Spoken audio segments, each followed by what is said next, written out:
রাধে রাধে বন্ধুরা, কেমন আছে তোমরা? তোমাদের আশীর্বাদে অনেক ভালো আছি। তো আজকে নিয়ে এসেছি আমার বরের হাতের ভেজ পিৎজার রেসিপি। তো এটার জন্য প্রথমে চলে যাচ্ছি রেসিপির শুরুতে। আমি নিয়ে নিয়েছি 250 গ্রাম ময়দা, পরিমাণ মতো চিনি আর লবণ দিয়ে একটু মেখে নিলাম। এরপরে 1 প্যাকেট ইস্ট দিয়ে দিচ্ছি। এখানে 1 চামচের মতো ইস্ট হবে আর কি। এটা আমি একটুখানি জলে ভিজিয়ে রেখে দেব।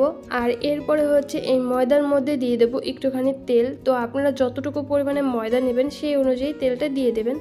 আর এই যে খুব ভালো মতো হাত দিয়ে মেখে নিতে হবে। আর মেখে নিলে কিন্তু এরকম একটা দলা পাকিয়ে যাবে, আবার হাত দিয়ে চাপ দিলে দলাটা ভেঙে যাবে। এরপরে যে ইস্ট ভিজানোর জল ছিল সেই জলটা আমি দিয়ে দিচ্ছি, মানে আমি না, আমার বর মশাই দিচ্ছে। তো এরপরে এই ময়দাটাকে আবার মেখে নিতে হবে। তো কিভাবে মেখে নেওয়ার পরে হবে, কেমন হবে আর কি, সেটা দেখাচ্ছি। এই যে এইরকম হবে মেখে নেওয়ার পরে। এরপর উষ্ণ গরম জল দিয়ে এই ময়দাটাকে মেখে নিতে হবে। আর রুটির মতো মাখলে কিন্তু হবে না, তার থেকে আর একটু নরম করে মাখতে হবে। আর মাখা হয়ে গেলে একটু তেল ব্রাশ করে দিয়ে ঢেকে রেখে দিতে হবে প্রায় আধ ঘন্টার মতো। যদি তোমরা আরও বেশি সময় রাখতে পারো আরও ভালো, অবশ্য আমি 1.5 ঘন্টা রেখেছিলাম।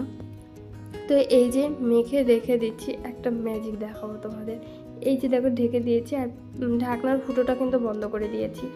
আর এই যে দেখো 1.5 ঘন্টা পরে কি অবস্থা, ফুলে একদম 3 ডাবল হয়ে গেছে আর ভিতরে একদম জাল জাল হয়ে গেছে। তো অবশ্য যখন মাখানো শুরু করে দিয়েছে তখন কিন্তু আবার সেই আগের মতোই হয়ে গেছে। তো আমি যতবারই এভাবে রেখে দিয়েছি না কেন ততবারই কিন্তু এরকম ফুলে জাল জাল হয়ে গেছে। আর ময়দাটা কিন্তু অনেক পরিমাণে সফট হয়েছে আর একটু নরম নরমও আছে। তো ভেজ পিৎজা যেহেতু সয়াবিন লাগবে, আমি সয়াবিনটা সিদ্ধ করে নিয়ে ভালো মতো জলটা চিপড়ে ফেলে দিয়েছি। এরপরে 1 চামচ পরিমাণে কর্নফ্লাওয়ার, 1 চামচের মানে 4 ভাগের 1 ভাগ দিয়েছি জিরে গুঁড়ো, হলুদ গুঁড়ো, আর শুকনো মরিচের গুঁড়ো, ধনে গুঁড়ো, আর সামান্য পরিমাণে লবণ দিয়ে খুব ভালো মতো মেখে নিচ্ছি। তো আপনারা যে পরিমাণে সয়াবিন নেবেন সেই পরিমাণে এই জিনিসগুলো নিতে হবে। এরপরে একটা কড়াইয়ে তেল গরম করে সেই তেলের উপরে দিয়ে দিচ্ছে এই মেখে রাখা সয়াবিনগুলো। এই সয়াবিন যদি আপনারা আধ ঘন্টা আগে বা 10 মিনিট আগে হলেও মেখে রেখে দেন তাহলে কিন্তু বেশি ভালো হবে। তো আমি কিন্তু খুব সুন্দর করে ভেজে নামিয়ে রেখে দিয়েছি। আর এখন আমার কর্তামশাই চলে এসেছে পিৎজার শেপ দেওয়ার জন্য। তো প্রথমে এইভাবে একটা কাঠের উপরে ময়দা রেখে দিয়েছিল অনেকটা পরিমাণে, সামান্য একটু গোল করে নিয়ে এই যে পাত্রে দিয়ে দিচ্ছে।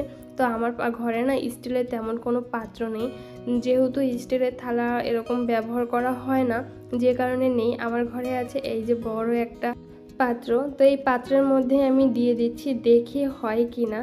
তো আমার কর্তামশাই খুব সুন্দর করে এই যে এটা দিয়ে দিয়েছে, রুটিটা করে নিয়েছে। আর চারিপাশটা কিন্তু অবশ্যই একটুখানি উঁচু রাখতে হবে। এরপর এই রুটিটা খুব ভালো মতো ফুটো করে নিতে হবে। আপনারা কাঁটা চামচ দিয়ে করে নিতে পারেন, কারণ এটা ফুটো না করলে এই রুটিটা কিন্তু ফুলে উঠবে। এরপরে দিয়ে দিচ্ছি পিৎজা সস, আর এই পিৎজা সস কিন্তু আমার নিজের বানানো। এরপরে দিয়ে দিচ্ছি চিজ, আর তারপরে দিচ্ছি পনির। আর এই পনিরটাও কিন্তু আমি নিজেই ঘরে বানিয়েছি। আর হ্যাঁ, যারা এই পিৎজা সসের রেসিপি দেখোনি, কালকের ভিডিওটা তোমরা দেখে আসতে পারো। এরপরে আমি আবার চিজ দিয়ে দিচ্ছি, আমি না, আমার কর্তামশাই। এরপরে আবার দিয়ে দিচ্ছে চিলি ফ্লেক্স। এরপরে দিয়ে দেবে ক্যাপসিকাম।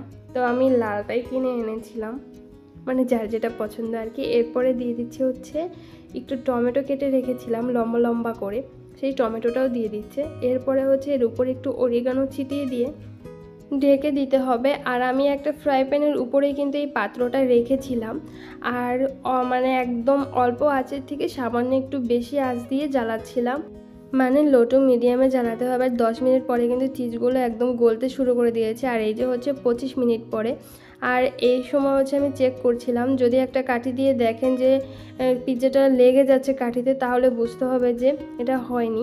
কিন্তু আমারটা হয়ে গেছিলো। আর এই যে খুব সুন্দরই হয়েছিল, আমি নামিয়ে নিয়েছিলাম। ছুরি দিয়ে কাটতে অবশ্য কষ্ট হচ্ছিল। আর এটা কিন্তু খুবই সুন্দর ফুলেছিল। ওটা ছিল পনিরের, আর এটা পনির সাথে সয়াবিন, কারণ আমার কর্তামশাই সয়াবিন খায় না। এই যে আমারটা, আর এর আগেরটা ছিল আমার বড়মশাইয়ের। তো আপনারা দেখতে পারবেন ভিতরটা কিন্তু খুব সুন্দর ফুলেছে আর নিচটাও খুব সুন্দর মতো হয়েছে। তো আমার সর্বমোট হয়েছিল 3টা পিৎজা, আর বানিয়েছিল কিন্তু আমার বড়মশাই। অসাধারণ, খেতেও হেভি হয়েছিল।